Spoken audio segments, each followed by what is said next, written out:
Let's read this question. So this question says I is equal to integration. देखिए ये आपका integration है, ठीक है। इंटीग्रेशन में भी आपका एक डेफिनेट इंटीग्रेशन का क्वेश्चन है, लिमिट्स गिवन है, ठीक है। अगर five is some non zero constant then the value of I, I यानी कि इंटीग्रेशन को सॉल्व करना है, इसकी वैल्यू बतानी है, पॉजिटिव नेगेटिव क्या होगी ये सब चेक करना है, ठीक है। तो बच्चों देखिए इस क्वेश्चन का की कॉन्सेप्ट होना है, ये आपका इंटीग्रेशन पर बेस्ड क्वेश्चन है, ठीक है। क्या लिख सकते हैं इस क्वेश्चन का, ये मैथमेटिकल टूल्स का क्वेश्चन है और उसके अंदर भी आपका ये इंटीग्रेशन पर बेस्ड है, ठीक है। और इंटीग्रेशन के अंदर भी हम बोलेंगे डेफिनेट इंटीग्रेशन का क्वेश्चन है, ठीक है। देखिए आपको फंक्शन क्या दे रखा है, साइन, टाइम्स साइन का आर्ग्यूमेंट में क्या है थीटा, प्लस आपका एक फाई और टाइम्स डी थीटा के रिस्पेक्ट में उसको इंटीग्रांट आपका थीटा है, ठीक है। जीरो से पाई इसके लिमिट गिवन है, where phi is a non zero constant, phi आपका नॉन जीरो कांस्टेंट है, ओके। आई की वैल्यू बतानी है, ऑलराइट। तो बच्चों देखिए यहाँ पर आपका इंटीग्रांट क्या है थीटा, और जो आर्ग्यूमेंट है साइन का वो क्या है थीटा प्लस फाइव। तो आप क्या कर लीजिए, थीटा प्लस फाइव को कुछ अलग फंक्शन मान लीजिए, मान लीजिए जैसे मैंने वाई मान लिया, ठीक है। अब इसको डिफरेंशिएट कर लीजिए, ठीक है। क्वेश्चन बोला है कि फाइव आपका कांस्टेंट है, तो देखिए इसको डिफरेंशिएट करूंगा थीटा को, तो ये तो डी थीटा हो जाएगा, और फाइव का जीरो हो जाएगा, ये आपका डीवाई के इक्वल हो गया। तो आप यहाँ से डी थीटा को क्या लिख सकते हैं, आपका डीवाई लिख सकते हैं, ठीक है। मैं इंटीग्रांट चेंज कर रहा हूँ, देखिए इंटीग्रेशन तभी आपका पॉसिबल होता है, जैसे हमने इंटीग्रेशन पढ़ा हुआ है फॉर्मूला, साइन एक्स डीएक्स का इंटीग्रेशन क्या होता है आपको, माइनस कॉस एक्स के इक्वल होता है, प्लस आपका सी आता है, ठीक है। ये कब पॉसिबल होता है, जब देखिए इंटीग्रांड भी आपका एक्स हो और जो साइन का आर्गुमेंट है वो भी एक्स हो, लेकिन यहाँ पर डिफरेंट होते हैं, इसलिए मैं इसका यूज कर रहा हूँ, ऑलराइट। और बच्चों देखिए यहाँ पर आप क्या हो जाएगा, थीटा प्लस फाइव को मैं आप यहाँ पर वाई लिख लेता हूँ, ठीक है। कितना हो जाएगा, वाई के इक्वल हो गया, बिल्कुल ठीक। डी थीटा को मैं यहाँ से डी वाई लिख सकता हूँ ना, लिख सकता हूँ। तो अब ये बिल्कुल ठीक फॉर्म में आ गया, ठीक है। अब देखिए लेकिन लिमिट चेंज करनी पड़ेगी, लिमिट किसके अकॉर्डिंग थी, थीटा के अकॉर्डिंग, ठीक है। जो आपका इंटीग्रांट था उसके अकॉर्डिंग होती है, ठीक है।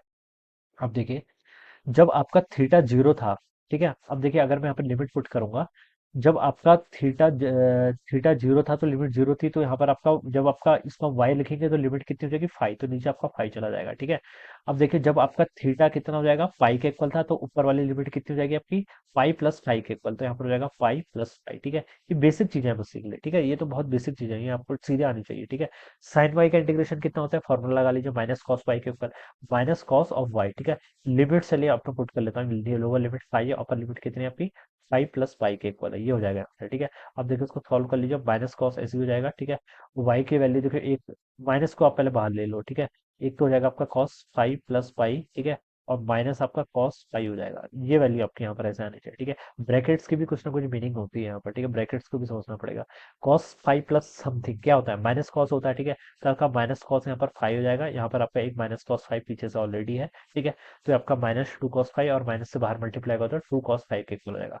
तो ये आपका फाइनल इंटीग्रेशन का आंसर होगा, ठीक है। ठीक है, लिमिट्स इसमें कांस्टेंट नहीं आएगा क्योंकि डेफिनेट इंटीग्रल है, और ये आपका टू कॉस फाइव आ गया। टू कॉस फाइव के देखिए बच्चों, अगर हम आप यहाँ पर से ऑप्शंस को मैच कराएं तो देखिए बच्चों यहाँ पर क्या लिखा है, देन द वैल्यू ऑफ आई, ठीक है, मे बी पॉजिटिव, ठीक है। टू कॉस फाइव आपका फाइनल आ रहा है, ठीक है।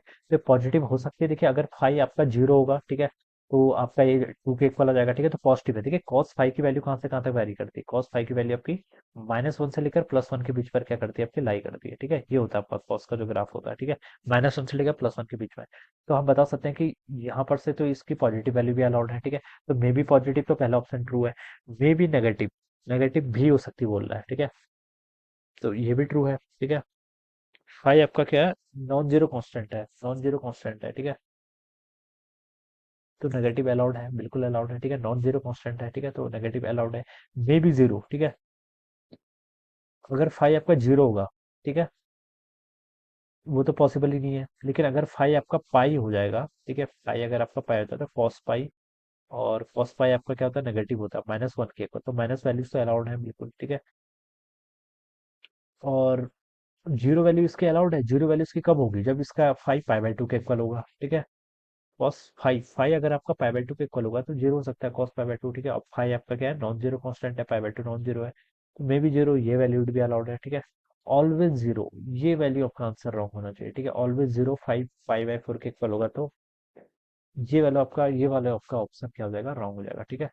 तो यहाँ पर देखिए कॉस फाइव आपका माइनस वन से लेकर प्लस वन के बीच में सारी वैल्यूज ले सकता है, तो पॉजिटिव भी आ सकता है, नेगेटिव भी आ सकता है, ठीक है। कॉस फाइव पर टू टाइम्स कॉस फाइव के इक्वल लेना है, ठीक है। तो इसका right answer A B C तीनों ही होना चाहिए, option A B C will be the right answer of this question, alright. So इस तरीके से हम इस क्वेश्चन को क्या करेंगे, सॉल्व करेंगे। So I hope you understood this concept, all the best and thank you so much.